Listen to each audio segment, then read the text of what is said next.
Pour le chapitre 8, réalisation des activités opérationnelles. Donc, je vais essayer de faire un peu vite. D'accord? Déjà, le temps passe vite.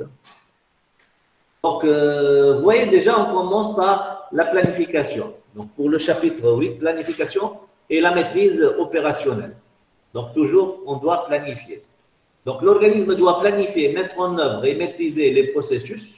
Donc, vous voyez déjà, ça nous renvoie au chapitre 4, tout ce qui est contexte, et au chapitre 7, tout ce qui est analyse des risques. Donc, on va faire la planification pour déterminer les exigences relatives aux produits et services, établir les critères pour ces processus et l'acceptation des produits et services. Donc, quels sont les critères d'acceptation? Donc, ça, on va voir ici, donc, ça va émaner généralement de la conception et développement.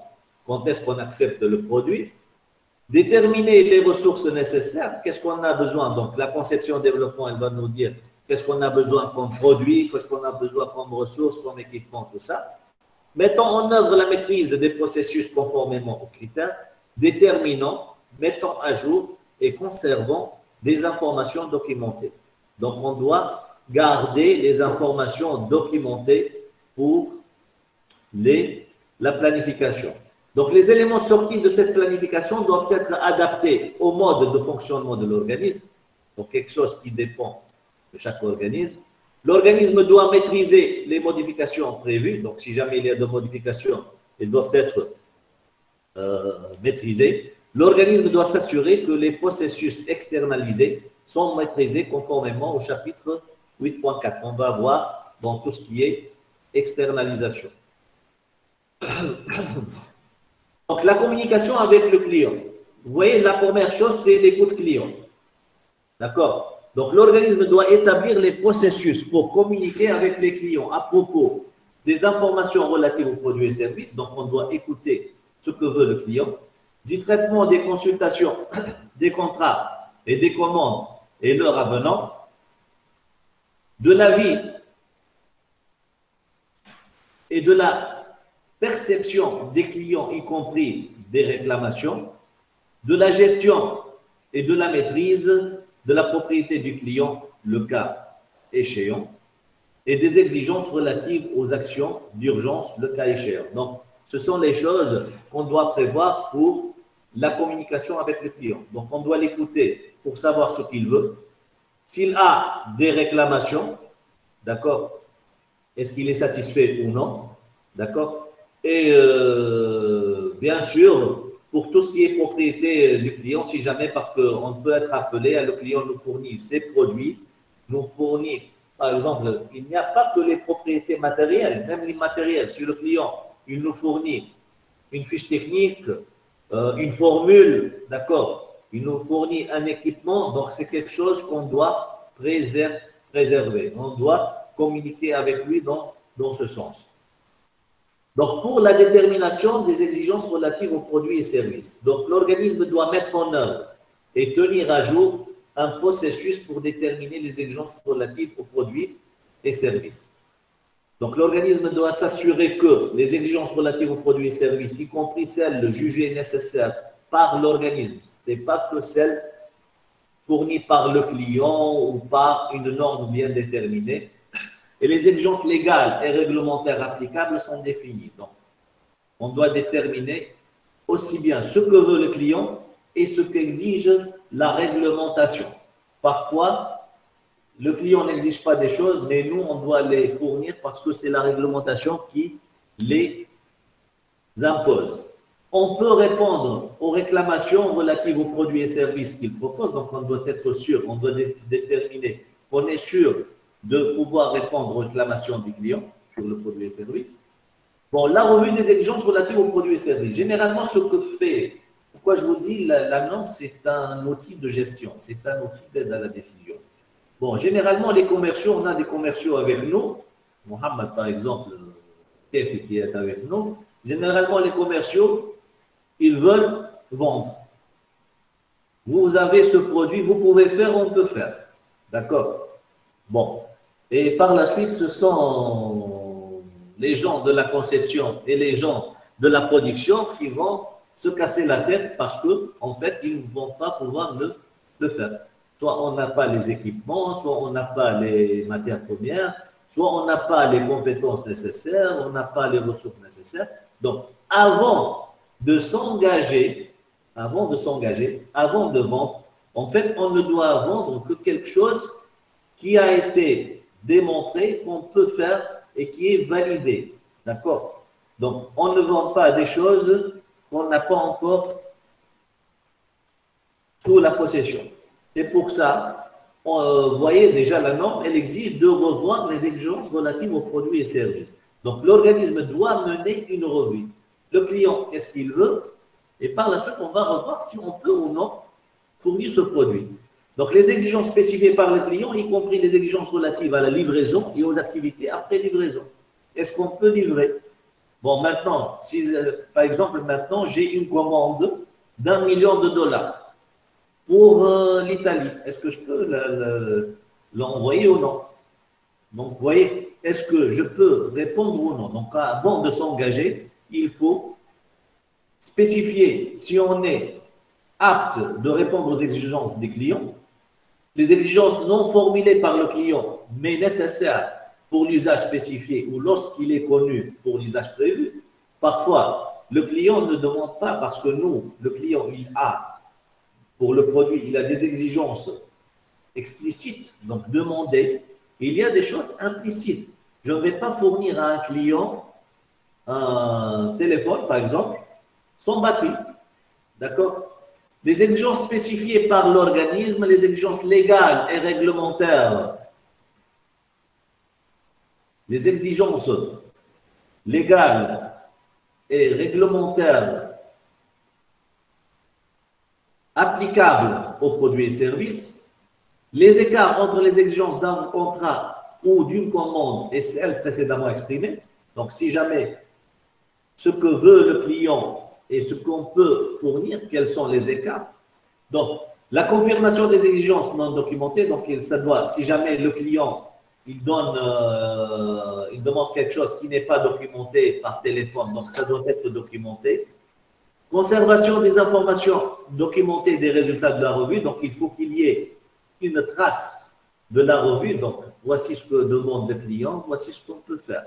Et bien sûr, la gestion de la modification. Si jamais il y a des modifications, le client il demandé quelque chose qu'on ne peut pas faire, suite à la revue aux discussions, on peut faire des modifications. Et bien sûr, toute modification elle doit être approuvée par le client. Donc, vous voyez, l'écoute client,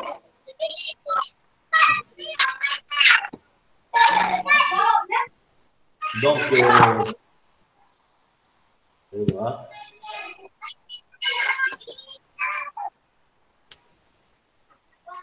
Donc, l'écoute client, donc les informations qu'on a du client, ce sont des données, qui sont des éléments d'entrée. Donc, des éléments d'entrée pourquoi? Des éléments d'entrée pour la conception et développement. D'accord? Donc, on a commencé par l'écoute client. Donc, processus écoute client, qui peut être le processus commercial.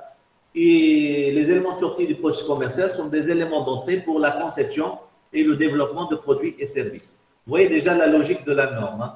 Déjà, la PDCA, elle est bien organisée. On planifie, on réalise, on vérifie et on réagit.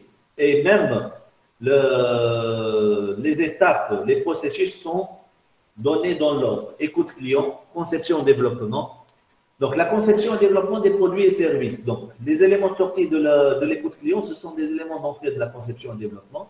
Donc, l'organisme doit mettre en œuvre et tenir à jour un processus de conception et développement dans le cas où les exigences détaillées relatives aux produits et services de l'organisme ne sont pas établies et définies. Donc, bon, si jamais, parce que ça dépend, nous, comment on fabrique? Est-ce qu'on fabrique? Donc, si on fait du commerce, on n'a pas de conception et développement. On achète et on vend, donc on a un catalogue là où il y a les caractéristiques. D'accord? Donc, les exigences sont détaillées. D'accord? Sinon, si ce n'est pas détaillé, il faut, il faut faire la conception et développement pour déterminer quelles sont les spécifications auxquelles on doit répondre. D'accord? Donc, s'ils ne sont pas définis par le client ou d'autres parties intéressées. Donc, l'organisme doit prendre en compte, donc, pour la planification de la conception-développement. Vous voyez, déjà, la première chose, on doit planifier. La conception-développement, elle doit être planifiée. Ce n'est pas quelque chose qu'on fait comme ça. Donc, on applique également la PTCA. On voit qu'elle doit être également revue. Play, do, check, act. Donc, l'organisme doit prendre en compte de la nature, la durée et la complexité des activités de la conception-développement.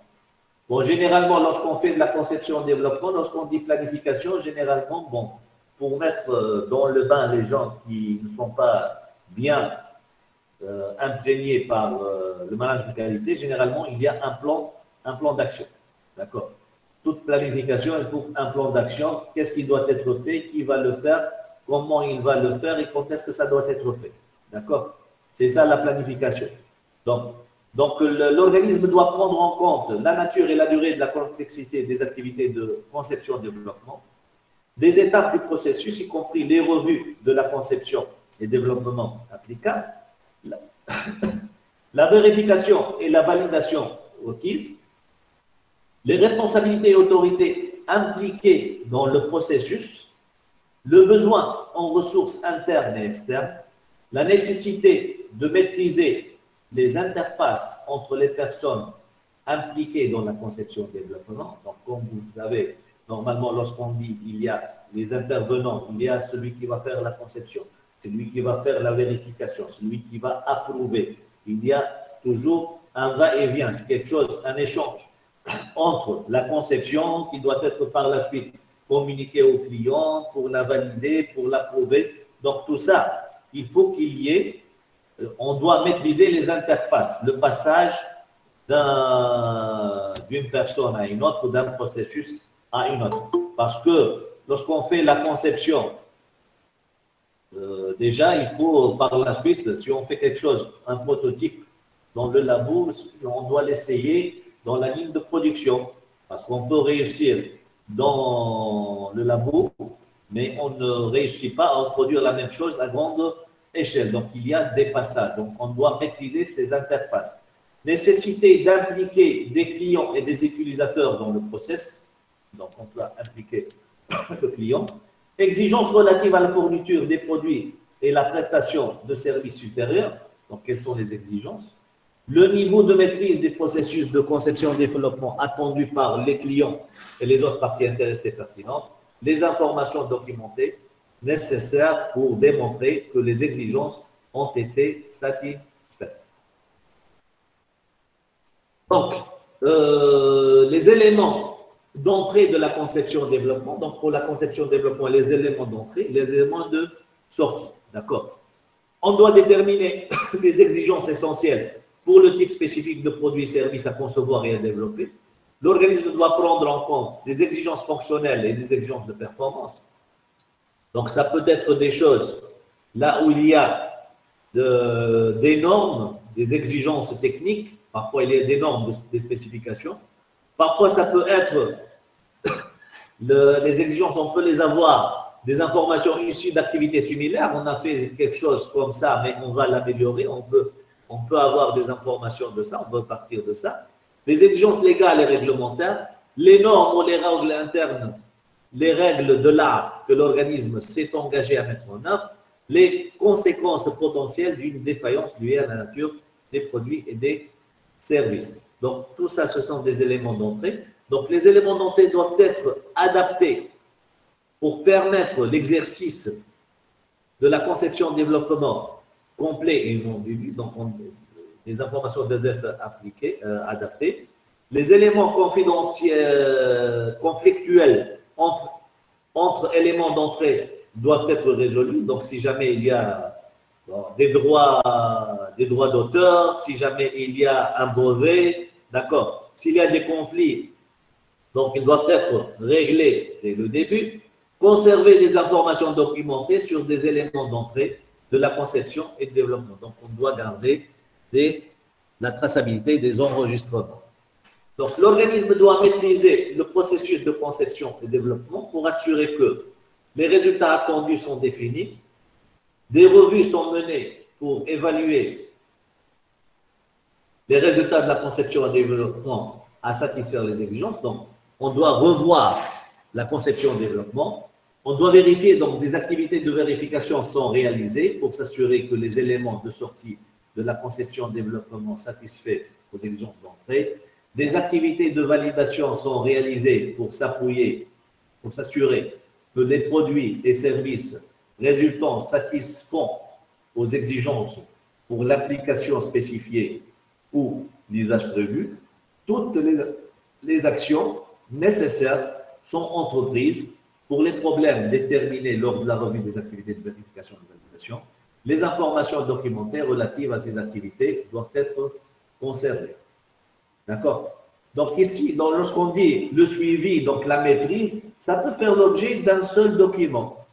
Là où il y a ce document, il va passer d'un service à un autre. D'accord? Celui qui va faire la conception, il signe, il le transfère à l'autre service qui vérifie, qui signe, il le transfère pour la validation et il y a bien sûr un plan d'action. Pour ce plan d'action, il va constituer, donc on va faire la conception de la période qui va le faire, ainsi de suite. Ça va passer pour la vérification, ça va passer pour la validation, ça va passer pour l'essai industriel. D'accord? Tout ça, ça peut faire l'objet d'un plan d'action qui va constituer la traçabilité. Bon, quels sont les éléments de sortie de la conception et développement? Bon, on a les éléments d'entrée qui viennent de l'écoute client ou des exigences réglementaires, légales, et ainsi de suite. Et les éléments de sortie, généralement pour un produit, c'est la fiche technique. Pour une activité de service, par exemple, le consulting, c'est le cahier des charges. D'accord? Donc, les éléments de sortie de la conception et développement doivent satisfaire aux exigences d'entrée. Donc, ils doivent être en conformité avec le besoin. Ce n'est pas le client qui demande quelque chose et nous, on fournit quelque chose d'autre. Sont adéquats pour le processus ultérieur relatif à la fourniture des produits et la prestation de services. Quels sont les processus ultérieurs? Donc, ils doivent donner les informations parce que les éléments de sortie, ce sont des éléments d'entrée de la production. Donc, la production elle doit avoir les informations requises, comment on va produire. L'achat, par exemple, on doit trouver les informations requises pour l'achat des matières premières. Parce que les éléments de sortie, ce sont des éléments d'entrée pour l'achat également. Ce sont également des éléments d'entrée pour tout ce qui est contrôle qualité. Celui qui va faire le contrôle, il doit avoir dans la fiche technique quelles sont les spécifications à contrôler, quelle est la limite d'acceptation. D'accord? Donc tout ça, ça doit être fourni dans les éléments de sortie. Donc ils doivent être adéquats pour les processus ultérieurs à la fourniture des produits et des prestations de services, contiennent ou font référence à des exigences de surveillance et de mesure, le cas échéant, et à des critères d'acceptation, donc pour l'acceptation des produits ou le refus des produits, spécifient les caractéristiques des produits et services qui sont essentiels pour les usages prévus et leur fourniture aux prestataires appropriés et en toute sécurité. Donc, l'organisme doit conserver des informations documentées sur les éléments de sortie de la conception et développement. Donc, il faut y avoir, bon, pour un laboratoire, par exemple, un laboratoire d'analyse, la conception et développement, c'est la méthodologie. Donc, on doit avoir la méthode analytique. D'accord? Pour la production, l'élément de sortie de la conception, c'est la fiche technique. Pour le service, par exemple, si on fait du consulting, c'est le cahier des charges, par exemple. D'accord? Donc, la modification de la conception et développement, est-ce qu'on peut faire de la modification? Vous voyez déjà, la norme, elle n'est pas, lorsqu'on s'engage, ce n'est pas quelque chose de figé, c'est quelque chose qui peut changer. On doit s'adapter. Par exemple, dans le contexte actuel, on peut se trouver dans une situation où on n'a pas une matière première bien déterminée. Le client, il va l'accepter. Nous, par exemple, pendant les périodes habituel, on cherche du pain qui est frais, qui vient sortir de son four. Bon, maintenant, même si il y a du pain de 2 jours, on peut le manger et le client, il va l'accepter. D'accord? Donc, lors de la conception et du développement de produits et services ou ultérieurement, identifier, passer en revue et maîtriser les modifications apportées en tant que de besoin pour s'assurer qu'elles n'aient pas d'impact négatif sur la conformité aux exigences. Donc, si jamais il y a des modifications, ils ne doivent pas mettre en péril la conformité par rapport aux exigences du client. Donc, il faut conserver les informations documentées sur les modifications de la conception-développement. S'il y a des modifications, il faut garder une traçabilité, un enregistrement. Les résultats des revues. Donc, lorsqu'on va faire des revues de la conception, il faut qu'il y ait une trace. L'autorisation de modification. Donc, si jamais il y a des modifications, qui a autorisé la modification? La modification, elle peut être autorisée même par le client. C'est le client qui vous autorise. C'est bon, vous n'avez pas ça, j'accepte ça. Les actions entreprises pour prévenir les impacts négatifs. Donc, qu'est-ce que je vais faire si j'ai fait des modifications qui peuvent avoir des impacts négatifs? Qu'est-ce que je vais faire pour prévenir ces impacts-là? Donc, on passe maintenant au chapitre 4, donc 8.4, la maîtrise des processus. Donc, maîtrise des processus, produits et services fournis par des prestataires externes. Donc, si jamais on fait de la sous-traitance, vous voyez, déjà, vous voyez, ça apparaît après la conception et le développement. Déjà, celui qui va faire la également, il va apporter les résultats de l'éléments sortis de notre conception et développement.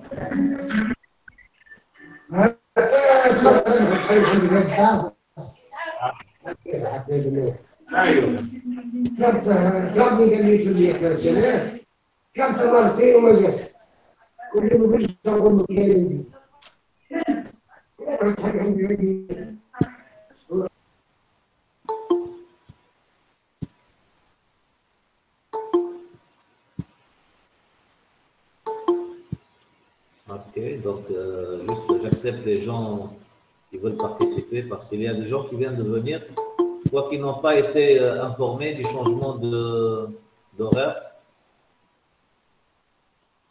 Bon, l'essentiel. Donc, ça va, le micro il est coupé de.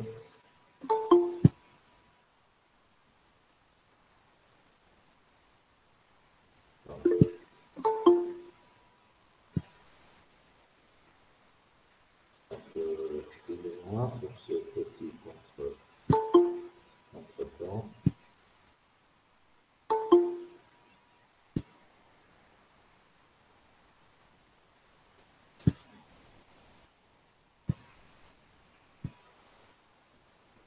Ok, donc je vérifie juste rapidement s'il y a le micro ouvert.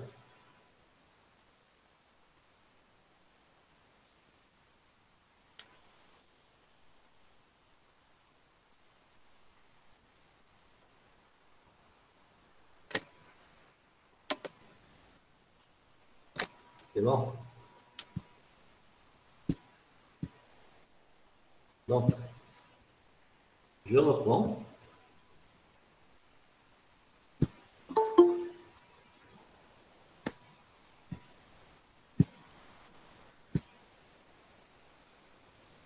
Donc, j'accepte. Bon. Donc, on reprend. Donc,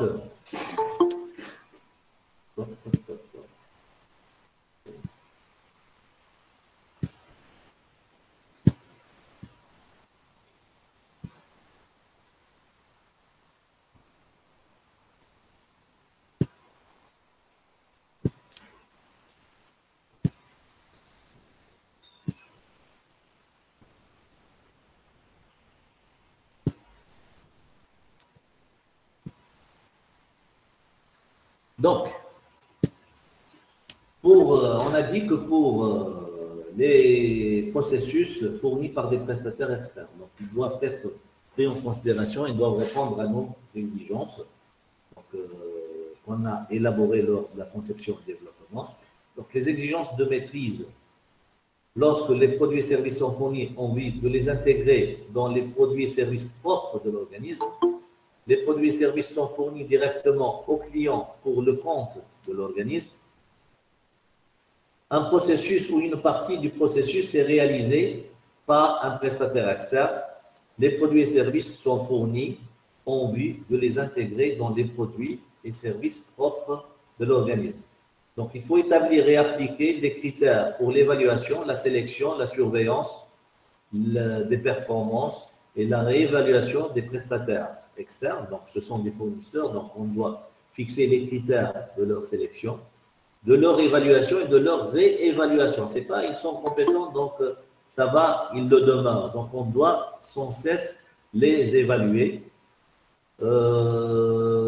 fondés sur leur aptitude à réaliser des processus ou fourniture des produits et services conformes aux exigences spécifiques.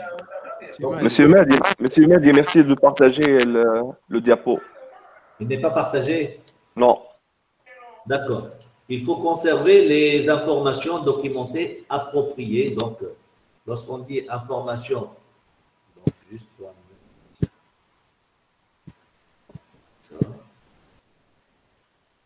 je peux partager.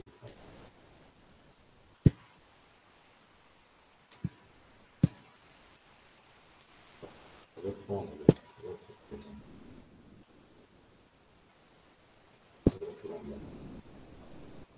Bon, il y a quelqu'un qui est entré pour présenter. Donc, ça a été. C'est bon maintenant. C'est bon? Oui, c'est bon. OK. Donc, établir et appliquer, donc il faut conserver les enregistrements relatifs à l'évaluation des prestataires externes, d'accord, et à leur sélection. Donc, le type d'étendue pour tout ce qui est maîtrise, le type et l'étendue de la maîtrise. Donc, l'organisme doit s'assurer que les processus fournis par des prestataires externes demeurent sous le contrôle de son système de management de qualité. Donc, même si c'est sous-traité, il demeure sous sa responsabilité et sous son contrôle. Définir la maîtrise qu'il entend exercer sur un prestataire externe et celle qu'il entend exercer sur les éléments de sortie concernés. Prendre en compte l'impact potentiel des processus, produits et services fournis par des prestataires externes sur l'aptitude de l'organisme à satisfaire en permanence aux exigences des clients et aux exigences légales et réglementaires applicables, l'efficacité de la maîtrise exercée par le prestataire externe afin de déterminer les vérifications nécessaires avant l'acceptation du produit ou service et déterminer la vérification et les autres activités nécessaires pour assurer que le produit et le service fourni par des prestataires externes satisfait aux exigences. Simadi. Oui. Votre présentation n'est pas partagée. Apparemment, il y a un parmi les invités ou parmi nous qui a partagé son écran. Oui, c'est ça le problème. Donc, je vais voir. Ok, je vais voir. Bon, les gens vont se connecter. Okay. Donc, c'est SS étudiant. c'est ça, j'ai vu. Donc, ce que je vais voir. C'est Ah, c'est la présentation. s'appelle Le partage d'écran. Je vais reprendre maintenant. Donc, je vais reprendre maintenant, juste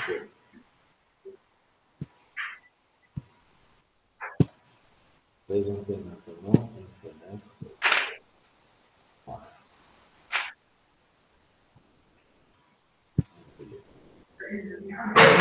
pas ce que c'est.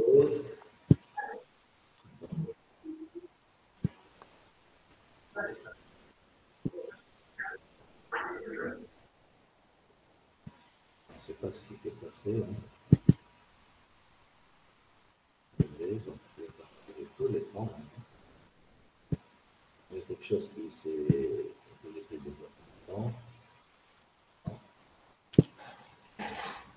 Il faut voir, donc, juste une minute. Je vais voir ce que je dois faire.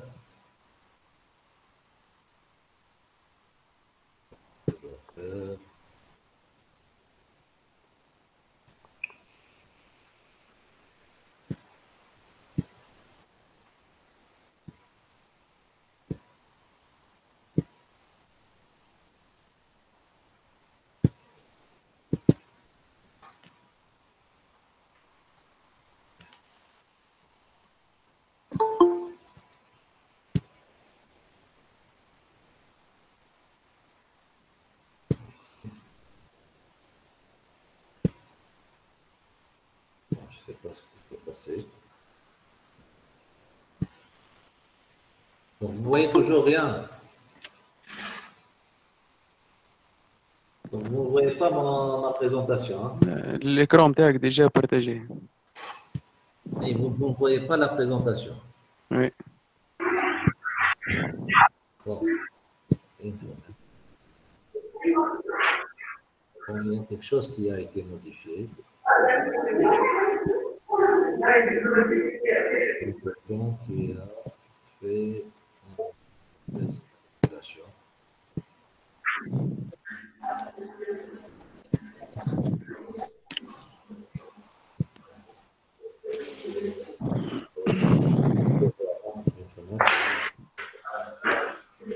Ça marche pas. Donc, je vais fermer la présentation et la rouvrir de nouveau. Hein.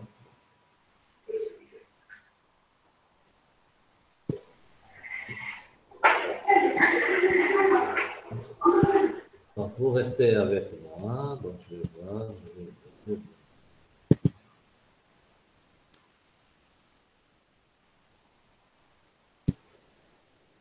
Et présenter maintenant. Je reprends. Partager.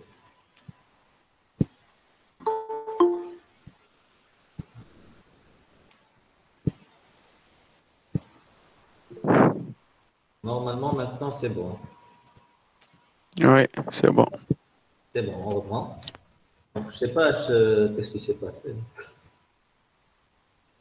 Donc, on reprend rapidement. On revient juste où on s'était arrêté. Donc, on est arrivé.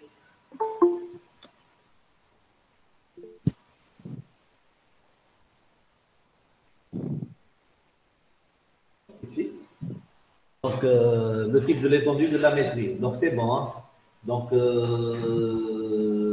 faut déterminer les vérifications et les activités nécessaires pour s'assurer que les processus produits et les services fournis par les prestataires externes satisfont aux exigences. D'accord?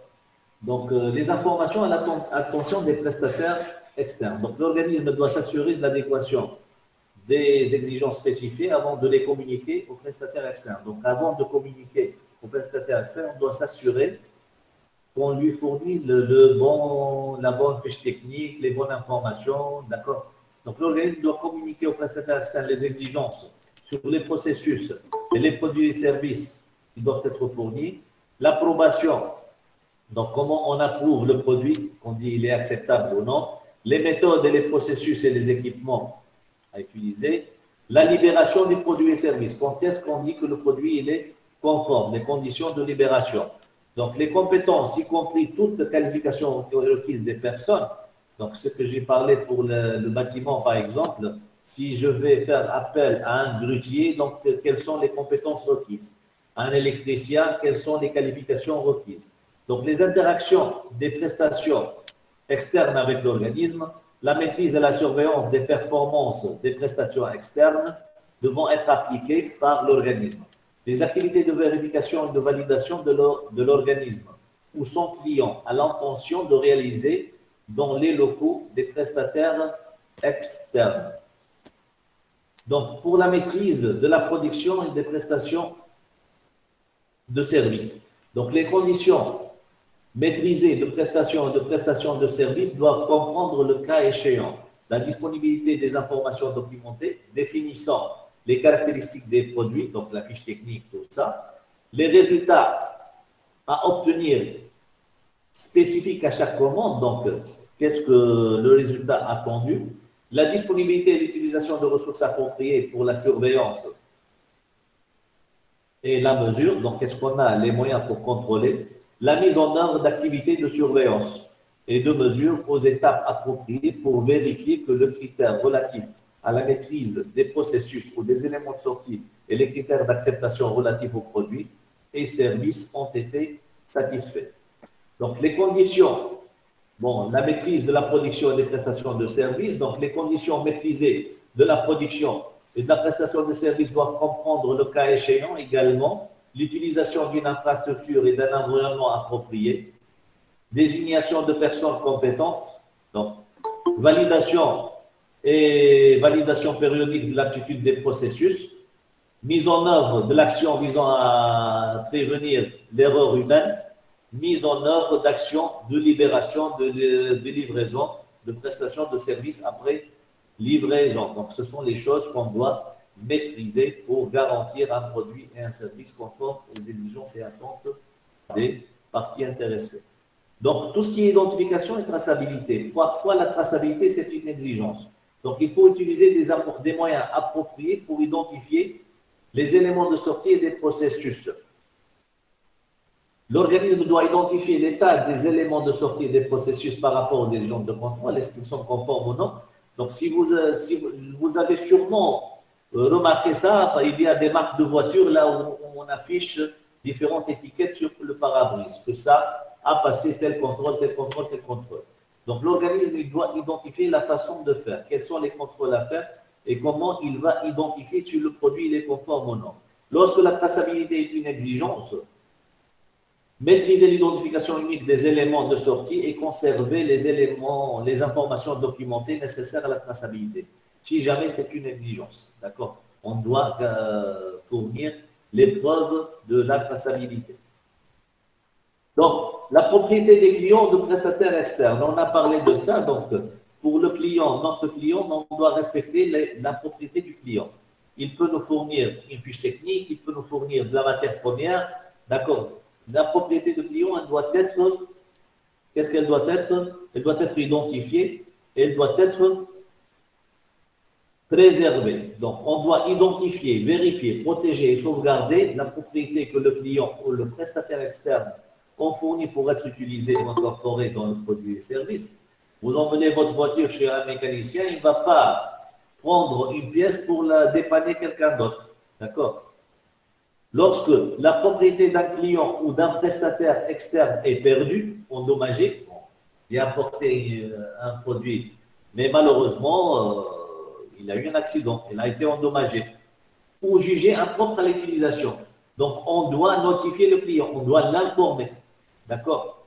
Et conserver des informations documentées sur ce qui s'est produit. Donc, on doit conserver une trace. Vous emmenez toujours votre voiture chez un mécanicien, quelque chose qui tombe là-dessus, elle altère la tôle. Donc, on doit garder ce qui s'est passé. Donc, la préservation. Donc, l'organisme doit préserver les éléments de sortie au cours de la production et de la prestation de services dans une mesure suffisante pour assurer la conformité aux exigences. Donc, le produit, il est produit par la suite. Par la suite, il doit demeurer, je donne l'exemple par exemple des produits alimentaires. Ils sont produits dans les conditions adéquates. Par la suite, ils seront transportés. Ils doivent être transportés dans des conditions adéquates. Avant d'être transportés, ils doivent être stockés. Ils vont être stockés dans un environnement adéquat. Donc, on doit garantir la préservation de la conformité du produit par rapport aux exigences. Une fois le produit, il est libéré, donc il va être, il y a tout ce qui est activité après livraison. Donc, une fois livré, ça ne s'arrête pas là. Donc, on doit satisfaire aux exigences relatives aux activités après livraison. Ces activités après livraison, ça peut être des exigences contractuelles, c'est nous qui nous sommes engagés pour ça, ou parfois ce sont des exigences réglementaires. Donc, il faut prendre en considération les exigences légales et réglementaires, les conséquences indésirables potentielles associées à ces produits et services, la nature, l'utilisation et la durée prévue pour ces produits et services, les exigences des clients, les retours d'information des clients. Donc, les activités après livraison peuvent comprendre les actions au titre des dispositions de la garantie, des obligations contractuelles, telles que les services de maintenance et les services complémentaires, tels que le recyclage et l'élimination finale. Donc, pour la maîtrise des modifications, donc revoir et maîtriser les modifications non planifiées essentielles à la production ou à la prestation de services dans une mesure suffisante pour assurer le maintien de la conformité aux exigences spécifiées. Il faut conserver les informations documentées décrivant les résultats de la revue des modifications, le personnel ayant autorisé la modification et toute action nécessaire. Pour la libération des produits et services, le produit, il est là, il est fabriqué, il est contrôlé, il va être libéré. Donc, la mise en œuvre des produits, des dispositions planifiées aux étapes appropriées pour vérifier que les exigences relatives aux produits et services ont été satisfaites. Déjà, on a planifié ça. Qu'est-ce qu'on va contrôler? Donc, on doit contrôler. Si c'est conforme aux spécifications, ça va être libéré. Donc, la libération des produits et services au client ne doit pas être effectuée avant l'exécution satisfaisante de toutes les dispositions planifiées. Si on planifie de faire des contrôles, mais les contrôles, bon, il y a un problème avec un appareil, on n'a pas fait les analyses. Donc, on ne peut pas libérer, sauf approbation par une autorité compétente. Par exemple, maintenant, les autorités tunisiennes, il y a un manque de masques, tout ça, ils peuvent tolérer, autoriser la distribution d'un produit qui manque de quelque chose, d'accord? Ou le cas échéant par le client.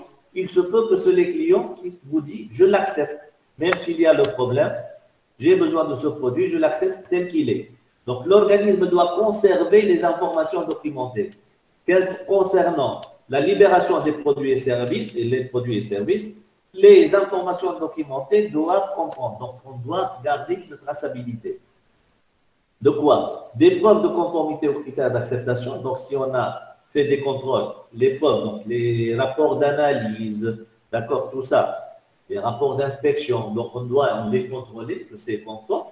La traçabilité jusqu'aux personnes ayant autorisé la libération.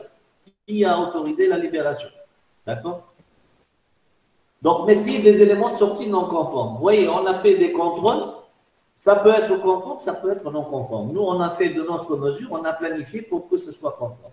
Les produits non conformes doivent être identifiés et maîtrisés. Donc, on doit identifier et maîtriser les non-conformités de manière à empêcher leur utilisation aux fournitures intentionnelles. Donc, les produits qui ne sont pas conformes, ils doivent être identifiés, étiquetés par exemple, pour ne pas les fournir d'une façon non intentionnelle. Selon la nature de la non-conformité et son effet sur la conformité des produits et services, l'organisme doit mener des actions appropriées. Donc, l'organisme doit traiter les éléments non conformes de l'une des plusieurs manières suivantes. Donc, un produit non conforme, on peut faire des corrections pour le corriger. On peut l'isoler, confinement, retour ou suspension de la fourniture des produits. On le met en rebut. On peut informer le client et on peut obtenir une autorisation d'acceptation par dérogation. Donc, cette acceptation par dérogation peut être donnée par, que ce soit une personne compétente au sein de l'entreprise. Par exemple, pour un produit pharmaceutique, bon, le pharmacien responsable, il va dire cette non-conformité n'a pas d'impact sur la santé des personnes et il autorise par dérogation. D'accord? Ou directement, c'est le client qui va nous autoriser. Le client, il va vous dire, je l'accepte. D'accord? Mais il ne faut pas que ces dérogations deviennent la règle. Si chaque fois je fais une dérogation, qu'est-ce que je dois faire? Je dois revoir dès le début mes critères. Si je n'arrive pas à produire un produit conforme, je dois revoir les critères d'acceptation. Je revoir mes spécifications. Voici mon produit. C'est ce que je peux faire. D'accord? Bah, ici, je donne l'exemple, par exemple, des huiles d'olive. Vous savez, les huiles d'olive, il y a différentes catégories, vierges, extra vierges, ainsi de suite. Par exemple, avec une huilerie classique, on ne peut pas fournir une huile qui correspond à telle spécification. Donc, pour moi, ce que je peux faire, c'est ce produit. Donc, la conformité aux exigences doit être vérifiée lorsque des éléments de sortie non conformes sont corrigés.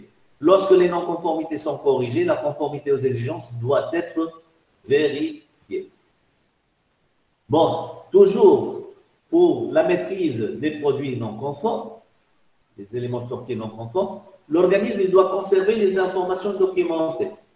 Donc, les informations documentées, qu'est-ce qu'on dit? Décrivons la non-conformité, décrivons les actions. Décrivons la non-conformité, décrivons les actions menées, décrivons toute dérogation obtenue, identifions l'autorité ayant décidé des actions en rapport avec la non-conformité. Déjà ici, la première chose, il faut une fiche de non-conformité. Donc, qui va décrire quelle est l'exigence, quelle est la défaillance, quelle est la preuve, tout ça. Et les actions menées, généralement, suite à une non-conformité, il y aura un plan d'action. Qu'est-ce qu'on doit faire? Qu'est-ce qui a été fait? Par exemple, pour un produit non conforme, on a fait appel au fournisseur. On lui a demandé, il nous a répondu. Le problème n'est pas du fournisseur. Donc, on a contacté le client. Le client, il a accepté. Donc, il faut qu'il y ait une traçabilité de toutes les actions qui ont été menées. C'est bon?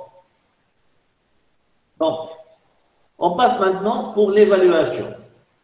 Pour l'évaluation, donc,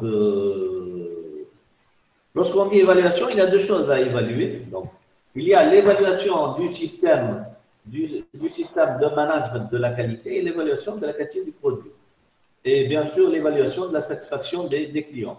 Donc, l'organisme doit déterminer ce qu'il est nécessaire de surveiller, les méthodes de surveillance, de mesure, d'analyse et d'évaluation nécessaires pour assurer la validité des résultats. Quand la surveillance et les mesures doivent être effectuées, quand les résultats et la surveillance et les mesures doivent être analysés et évalués. Donc, l'organisme doit évaluer la performance ainsi que l'efficacité du système. Donc, la première chose à vérifier, est-ce que mon système de management il est efficace? Est-ce qu'il est performant? Bon, si j'ai un système de management et j'ai des réclamations qui ne cessent de venir de la part des clients, si j'ai des non-conformités qui ne cessent des pannes, tout ça, donc il y a un problème. Le système, il n'est pas efficace. Donc, il doit conserver des informations documentées pertinentes comme preuve des résultats, mettre en œuvre les activités de surveillance et de mesure, conserver des informations documentées pertinentes comme preuve des résultats, et évaluer la performance en matière de qualité ainsi que d'efficacité du système de management. L'organisme doit vérifier, la première chose, la satisfaction des clients. Donc, l'organisme doit surveiller la perception des clients sur le niveau de satisfaction de leurs besoins et attentes, déterminer la méthode permettant d'obtenir, de surveiller et de revoir ces informations. Donc, c'est l'organisme, c'est à l'organisme de le faire. Et généralement, ça va se faire, il faut qu'il y ait une procédure d'évaluation de la satisfaction des clients. D'accord? Donc, c'est à moi de définir comment je vais les faire. Est-ce que je vais envoyer des questionnaires?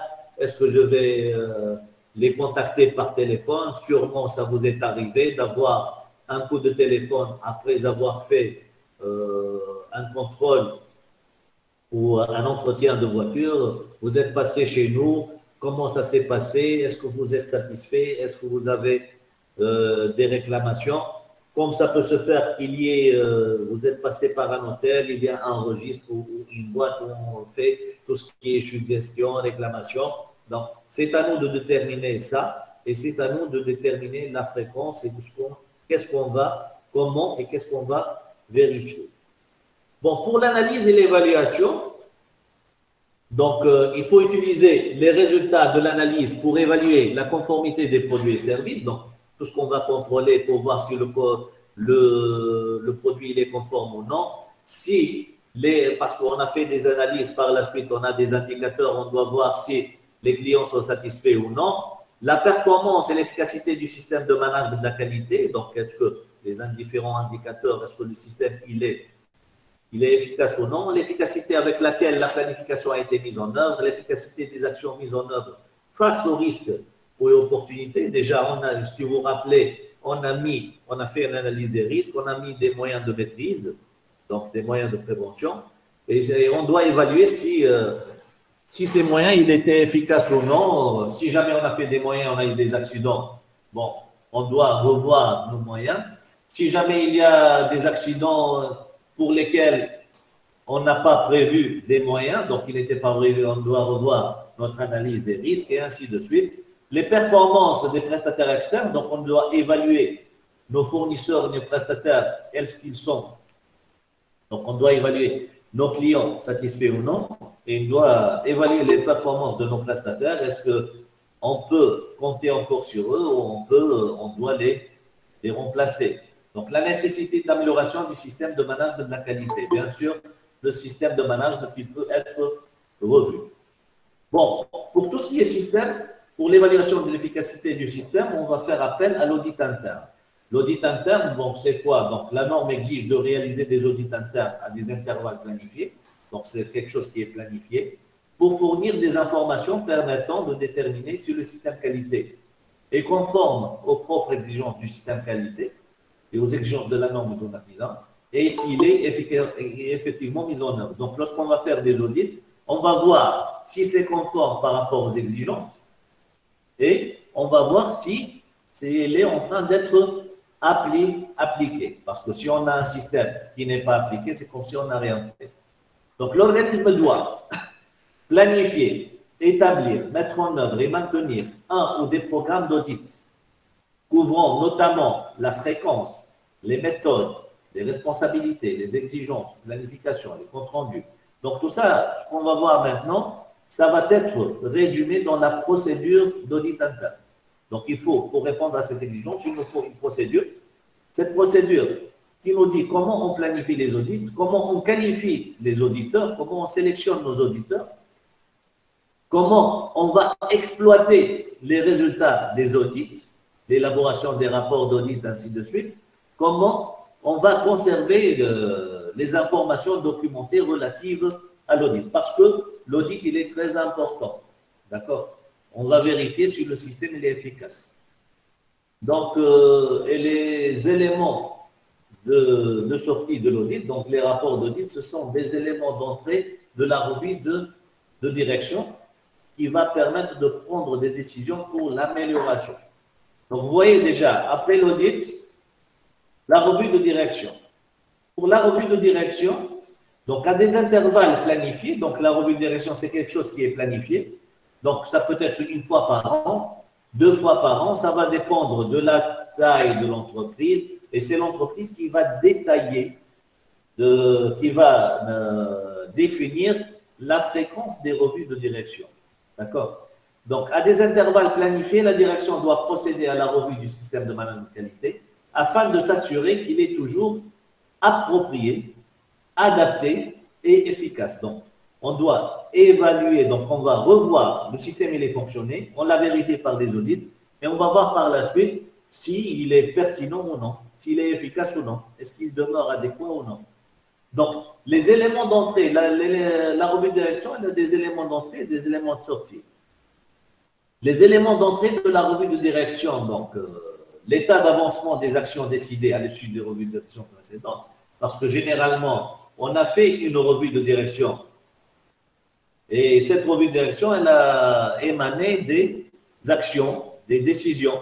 On ne va pas prendre de nouvelles décisions sans toutefois voir si les anciennes décisions étaient appliquées ou non. D'accord? Avant d'avancer, avant de donner de nouvelles décisions, on doit vérifier ce qui a été pris auparavant.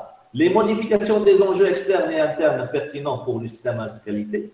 Donc, c'est à nous, en fait, c'est le responsable qualité qui va préparer la revue de direction. Il va préparer parce qu'on doit informer la direction du nouveau contexte, des nouveaux enjeux. Donc, les informations sur la performance de l'efficacité du système de qualité, y compris les tendances, est-ce que c'est bon, notre système il est efficace ou non, est-ce qu'il demeure, est-ce qu'il va dévier, parce que aujourd'hui c'est bon, demain peut-être que ça va, on doit donner une idée sur les tendances, parce que les prévisions, d'accord, pour que la direction elle prenne des décisions anticipatrices.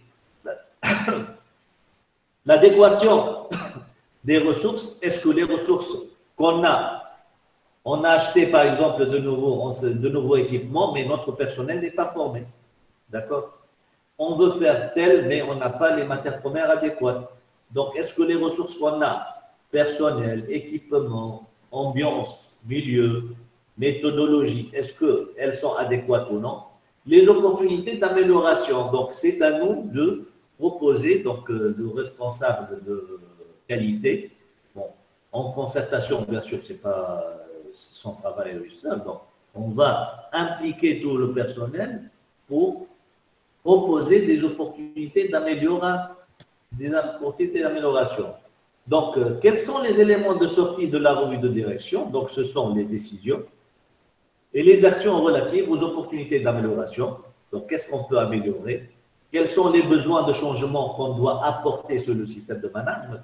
Parce que lorsqu'on va appliquer le système, lorsqu'on va mettre en place le système, peut-être qu'on va se rendre compte qu'il y a beaucoup de documents.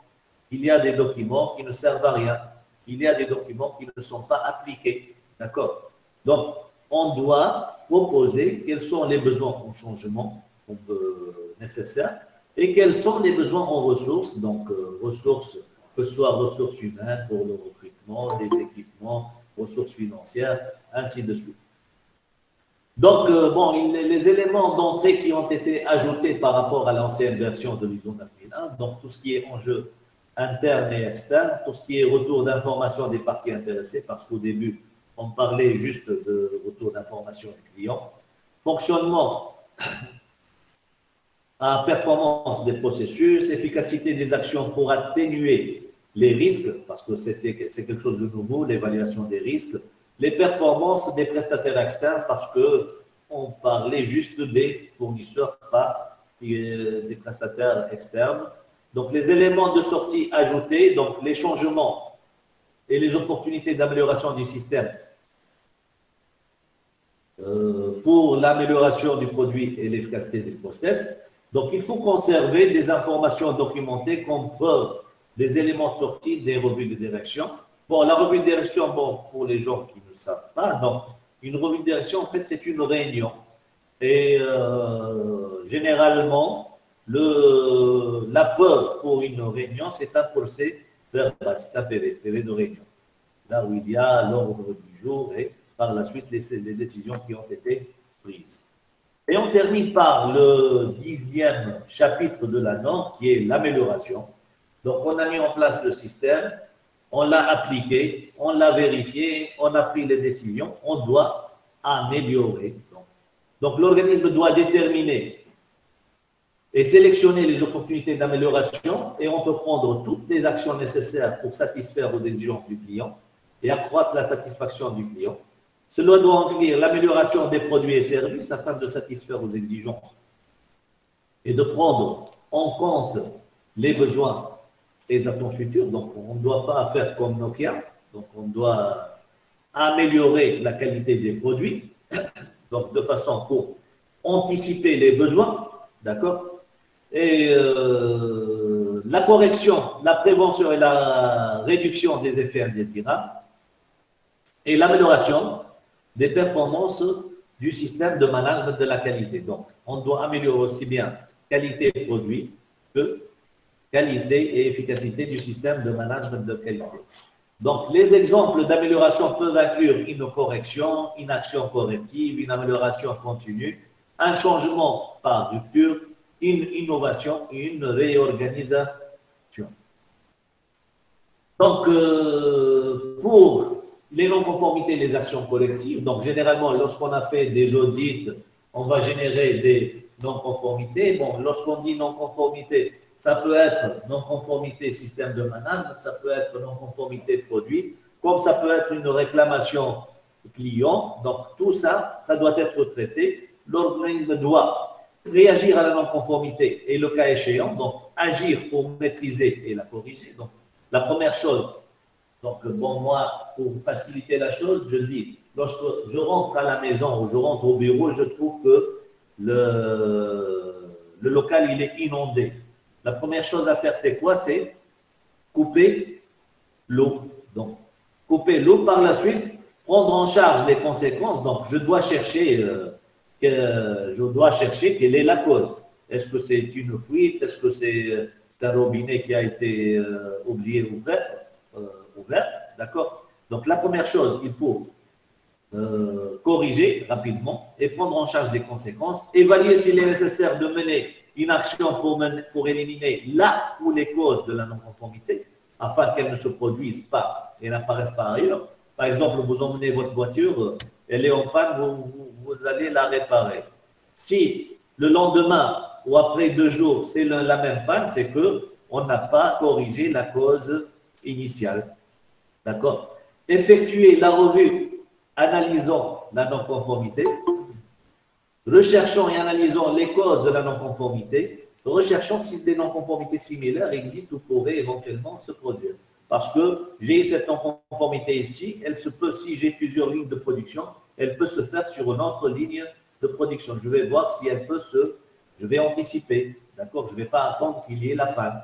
Donc, mettre en œuvre toutes les actions requises, examiner l'efficacité de toute action corrective mise en œuvre, mettre à jour les risques et les opportunités déterminées durant la planification si nécessaire, parce que si jamais moi j'ai fait de la prévention, j'ai fait des moyens de maîtrise et il y a une non-conformité, c'est que ces moyens de maîtrise ne sont pas efficaces. Il se peut également que c'est quelque chose qui n'a pas été prise lors de l'analyse des risques. Je dois revoir l'analyse des risques et je dois revoir des moyens de maîtrise et modifier si nécessaire le système de management de la qualité. Donc, l'organisme doit conserver des informations documentées comme preuve de la nature de la non-conformité de toute action menée ultérieurement. Donc, on a parlé de ça tout à l'heure. Donc, la fiche de non-conformité et le plan d'action pour le traitement et des résultats de toute action corrective. Donc, si jamais j'ai fait des corrections et que ça va, j'ai fait des analyses et le produit il est conforme. J'ai une fiche d'analyse, donc c'est un résultat, c'est une preuve que je dois conserver. Pour l'amélioration continue, donc l'organisme doit améliorer en continu la pertinence, l'adéquation et l'efficacité du système de management. L'organisme doit prendre en compte les résultats de l'analyse et de l'évaluation, les éléments de sortie de la revue de direction pour déterminer s'il existe des besoins ou des opportunités à considérer dans le cadre de l'amélioration continue. Bon, comme je vous ai dit, bon, on a terminé la norme, mais comme je vous ai dit, c'est important, donc il y a une annexe pour la norme qui est une annexe informatique, mais très importante, qui donne des clarifications concernant la nouvelle structure, la terminologie et les concepts. Bon, les gens qui sont habitués par les anciennes surtout, appellations, procédures, instructions, tout ça, ça peut poser des problèmes avec tout ce qui est information documentée, tout ça. Donc, ce qu'il faut, c'est important de lire la norme, et la norme, déjà, elle est explicite. Déjà, lorsqu'on dit directement, la norme, la présente norme internationale n'exige pas l'application de sa structure. Par exemple, moi, j'ai un système de management et un manuel qualité conforme à la structure de la norme ISO 9001, version 2008. Je ne suis pas obligé de modifier la structure de mon système. D'accord? Et de sa terminologie. Lorsqu'on dit terminologie aux informations documentées, c'est que je peux garder la même terminologie que j'utilisais. Donc, la norme, elle ne m'oblige pas d'utiliser son vocabulaire. Donc, il n'est pas exigé que les termes utilisés par un organisme soient remplacés par des termes utilisés dans la présente norme internationale.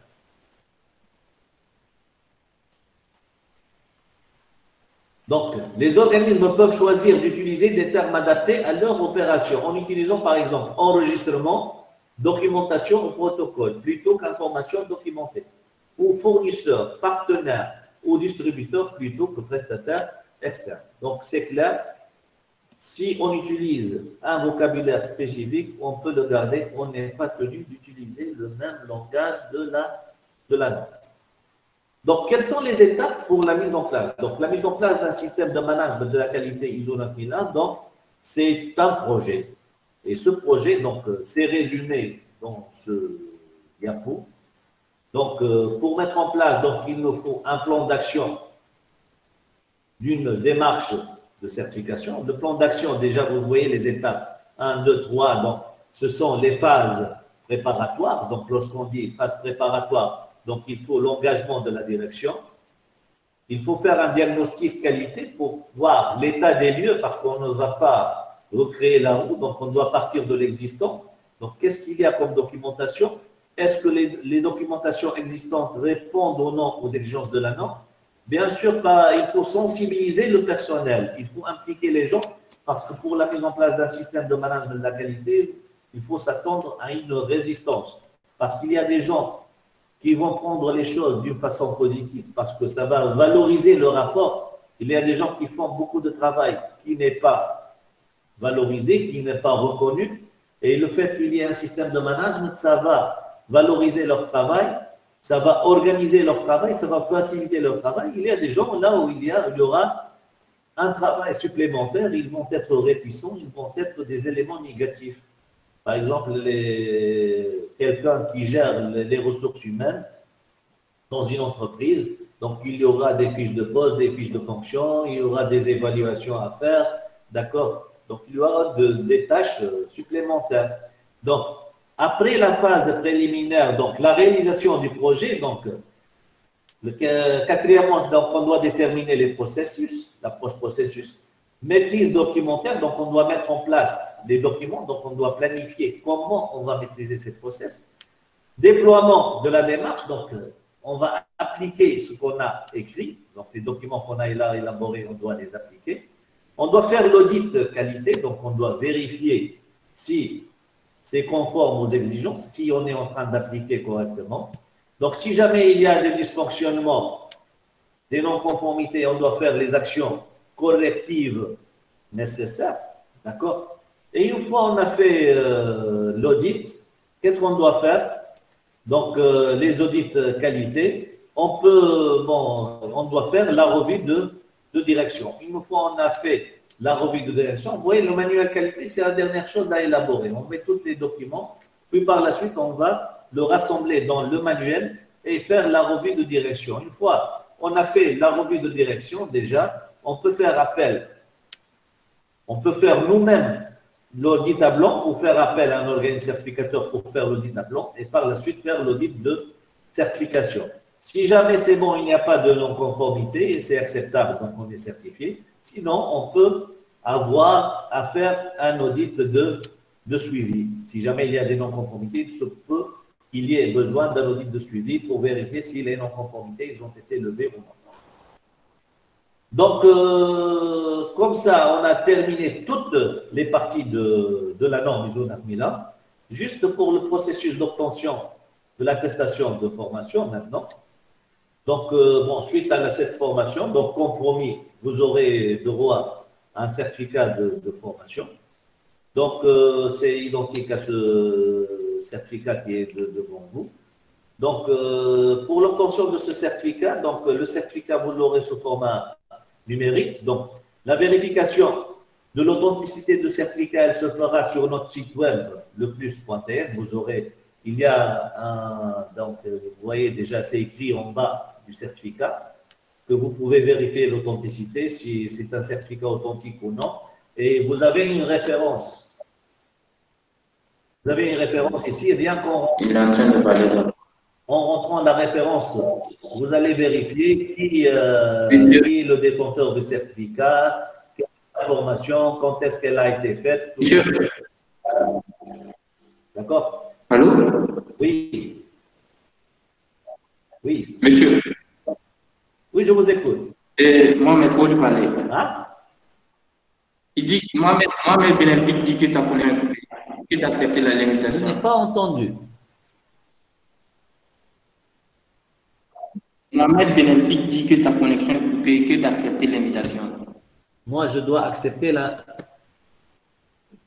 Donc, je vais... Oui, oui, il tente de se connecter et c'est à vous d'accepter l'invitation. Accepter. C'est bon? Non, Mohamed Benelki. Ah, c'est bon, je l'ai accepté. C'est bon. Ok. D'accord? Déjà, les gens commencent à partir. Hein. Bon, juste pour l'obtention du certificat, donc pour obtenir le certificat, donc comme planifié, donc il faut participer à la formation, donc répondre à l'évaluation. Donc je vais vous envoyer une évaluation. Donc les gens qui ont assisté à la formation, je ne sais pas si je peux retrouver la liste des gens qui ont assisté ou non. Donc, sinon, les gens qui ont assisté m'envoient un mail, ils ont assisté. D'accord? C'est bon. Et répondre à l'évaluation. Donc, une fois, bon, faire un don. Donc, ce don, je suppose que tout le monde déjà, il a fait des dons. Hein. Donc, on ne va pas vous demander des justificatifs pour le don. Vous avez sans doute fait un don, que ce soit pour une autorité, pour quelqu'un qui est en nécessité. Donc, ça, c'est de votre choix. D'accord, on vous fait confiance. Et l'envoi du certificat numérique, on va vous envoyer le certificat numérique. Et comme je vous ai dit, l'authenticité du certificat, elle est vérifiable à travers le site web du cabinet. Bon, notre bureau, il est capable de fournir d'autres certifications. Donc, juste pour vous dire, on est partenaire de l'organisme PECB. Juste, sûrement, vous l'avez remarqué. Donc, on est partenaire et on est apte, à fournir des formations pour différents systèmes de management de la qualité ou autres différentes normes ou autres formations accréditées par PECB, donc les différents types de certifications. Il y a les certifications en production, Foundation, Lead Auditor, Lead Implementer, Lead Assessor, donc évaluateur principal, Lead Project Manager, etc. Donc ces formations peuvent se faire, vous pouvez consulter les différents types de formations déjà directement sur le site de PECB, donc pecb.com.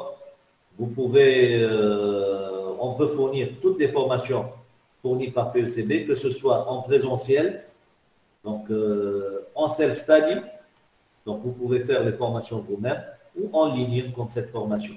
D'accord? Donc, nous restons à votre écoute bon, pour toute information supplémentaire. Donc, notre site. C'est Mali. Est-ce que je peux avoir le speech par mail? Je vais vous envoyer, si c'est possible. Je vais vous envoyer. Donc, les gens qui ont participé, ce que je demande, je vais voir, moi, si j'ai une traçabilité pour les gens qui ont été connectés. Normalement, je peux avoir les gens qui ont été connectés. Bon, je ne sais pas. Sinon, les gens qui ont assisté m'envoient un mail.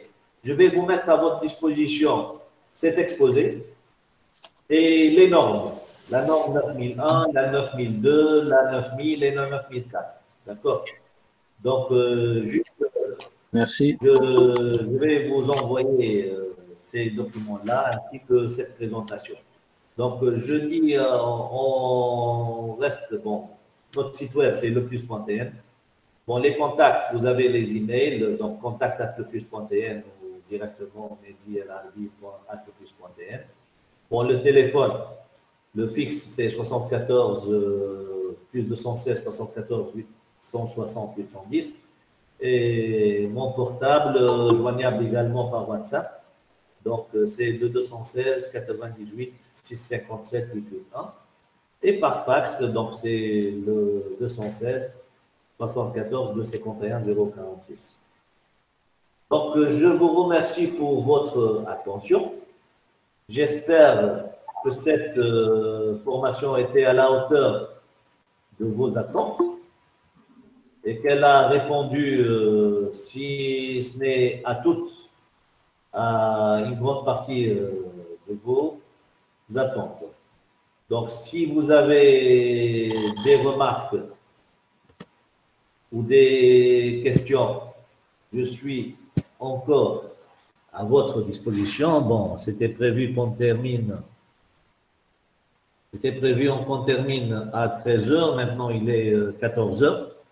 Donc, je peux rester encore avec vous pour quelques minutes pour les gens qui ont des questions spécifiques à poser.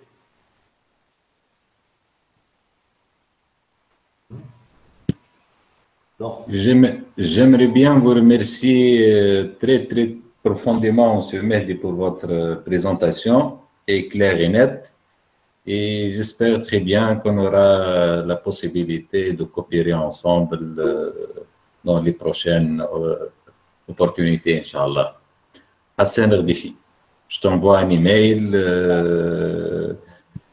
J'ai travaillé beaucoup dans le domaine de consulting et expertise internationale et on peut faire énormément de choses ensemble, Inch'Allah. Bon, je suis à votre écoute et déjà c'est l'un des objectifs, hein, c'est de nouer des contacts, des relations et un réseau de collaboration.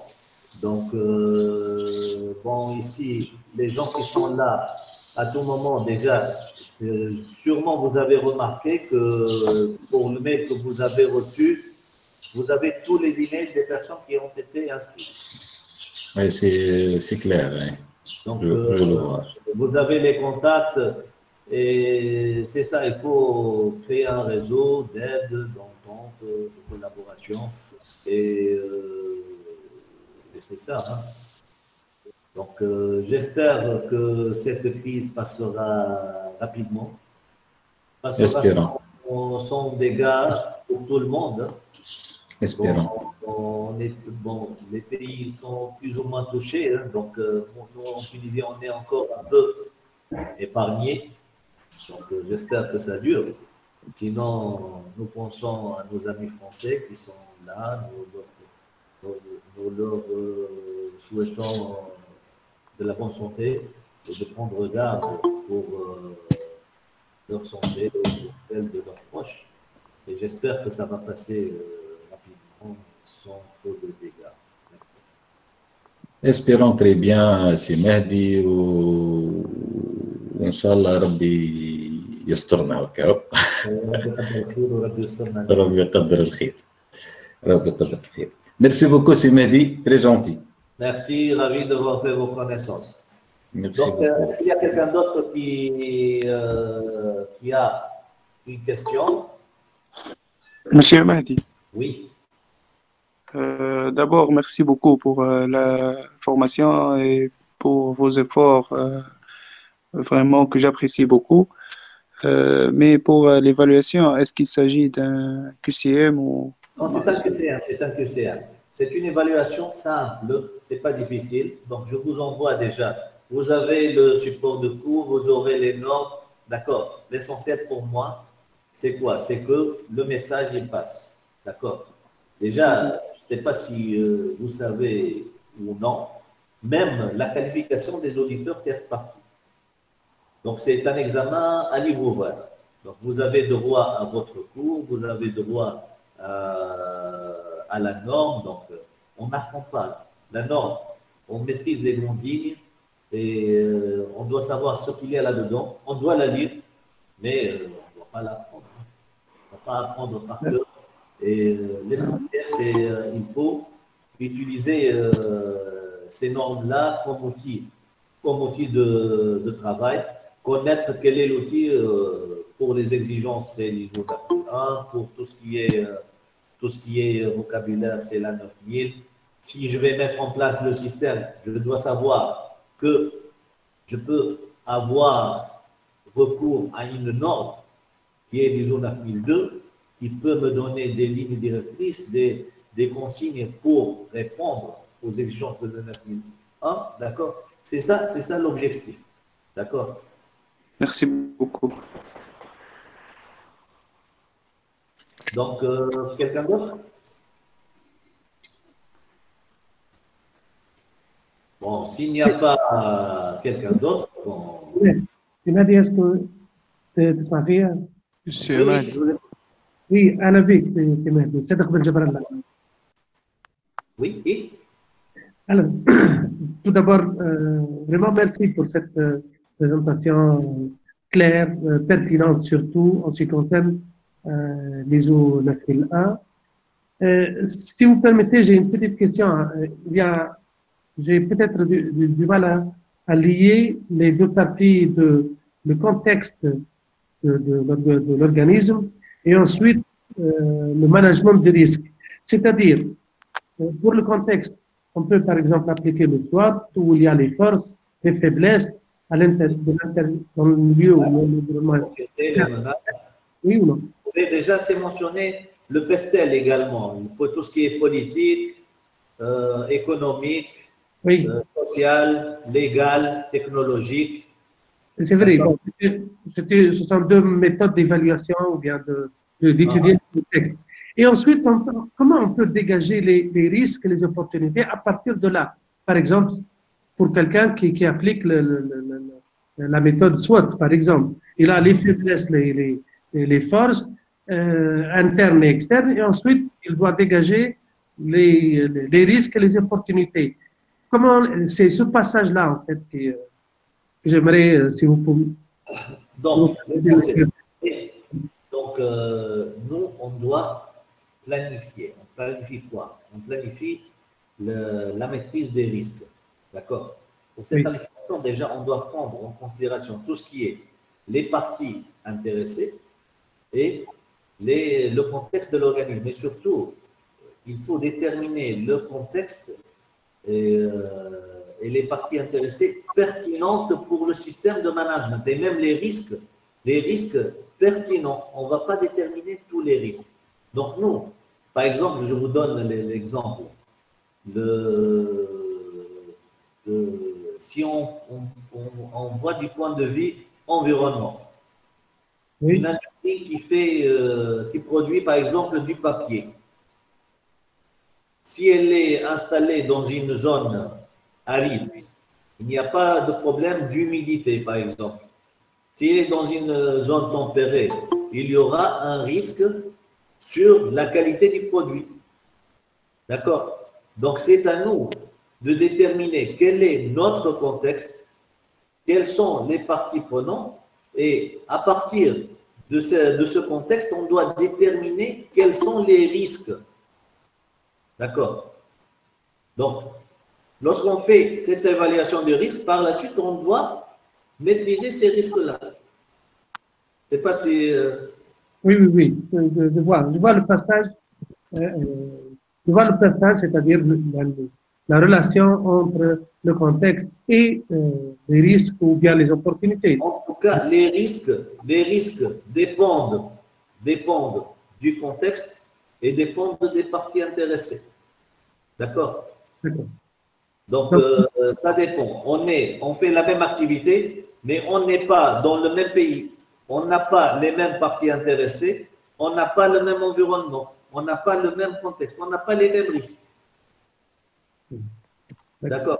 Rien que, par exemple, parce que nous, on parle des risques pour qui? Pour les performances de l'entreprise. Par exemple, les conditions bancaires ne sont pas les mêmes en Tunisie, en France, qu'au Maroc. D'accord? Donc, ça peut avoir un impact sur l'activité. En effet. On doit évaluer ce risque-là. Quel est son impact sur l'activité? Quels sont les moyens de maîtrise qu'on doit mettre en place? OK? D'accord. Et si jamais par la suite, on a eu des non-conformités, parce que nous, ce qu'on va faire, tout ce qui est analyse des risques, c'est pour prévenir les risques, c'est la prévention, ce sont des moyens de maîtrise. Mais si jamais par la suite, avec cette analyse des risques, analyse des contextes, ce qu'on est en train de vivre maintenant, avec le coronavirus, les entreprises, ils ont tout prévu, mais personne n'a vu venir ce risque-là. Bon, les Américains, par exemple, jusqu'à un mois, il n'y a rien, ils n'ont pas fermé de frontières, ils n'ont pas… D'accord? Ils sont sous-évalués ce risque-là. Ils n'ont pas pris en considération. Maintenant, c'est tout le monde qui est bloqué. D'accord? Donc, si on n'a pas pris le coronavirus, par exemple, on ne l'a pas pris dans notre analyse des risques. Et maintenant, on est en train de le vivre. Donc, qu'est-ce qu'on doit faire? Maintenant, toutes les entreprises, elles vont revoir leur analyse des risques et ils vont faire des moyens de maîtrise, de prévention, ainsi de suite. Ça fait partie des risques biologiques ou bien qui ont pour cause les virus, si vous voulez. C'est un aspect biologique, en fait. Mais à part risque biologique, maintenant, c'est plus que biologique. Maintenant, plus d'avions, plus de produits matières premières, plus. Donc, Oui. Les pays qui ne sont pas autonomes, ils vont peiner. Oui. D'accord? Donc, si je n'ai pas prévu un stock, par exemple, nous, maintenant en Tunisie, bon, on n'a pas encore de soucis au moins d'approvisionnement de matières premières, d'alimentation, parce que surtout, c'est la sécurité alimentaire maintenant pour le pays. D'accord? Est-ce que le gouvernement, il a prévu ça dans son budget? Il n'a pas prévu ça. Je n'ai pas prévu ça. D'accord? Mais en plus que ça, si maintenant on n'a pas encore de soucis, c'est pas parce qu'on a prévu, mais on a prévu déjà des stocks pour le mois de Ramadan ici en Tunisie. Justement, oui. D'accord? Et ça, s'il n'y avait pas le Ramadan, peut-être qu'on n'avait pas ces stocks-là. Et on aurait d'autres problèmes. Et la période de l'année aussi, c'est important. Ah oui, oui, c'est ça. On est à une période où on dispose quand même d'une Oui, certaine... pour les produits laitiers, on n'a pas, pour le lait par exemple, on n'a pas, maintenant, ne sont pas en repos les vaches, tout ça. La volaille aussi, etc. La production, on sort de l'hiver, tout ça, donc il y a la production, tout ça. Donc, c'est vrai, c'est les circonstances qui sont en notre faveur. Donc, on a pu ressortir de cette crise sans toutefois les prévoir, donc des prévisions faites pour autre chose. Donc maintenant, on doit prévoir si jamais ça vient dans une autre période. Ça veut dire que tout organisme maintenant, à la reprise, la première chose qu'il doit faire, c'est la prise en compte de... Bien sûr, il doit revoir le contexte, il doit revoir, parce que soyez sûr, hein, on a dit, si vous vous rappelez, la relation avec les parties intéressées. Voilà. Je vous dis, après la crise, le monde ne sera plus le même. Même les Européens, les Français, déjà, tout était centralisé en Chine. Maintenant, ce ne sera plus, on parle de la production nationale, on parle. Donc, même si il y a eu des dégâts maintenant, ça va ouvrir des opportunités. Il y a des changements dans l'avenir. Il va y avoir apparition de nouvelles sociétés, de nouvelles...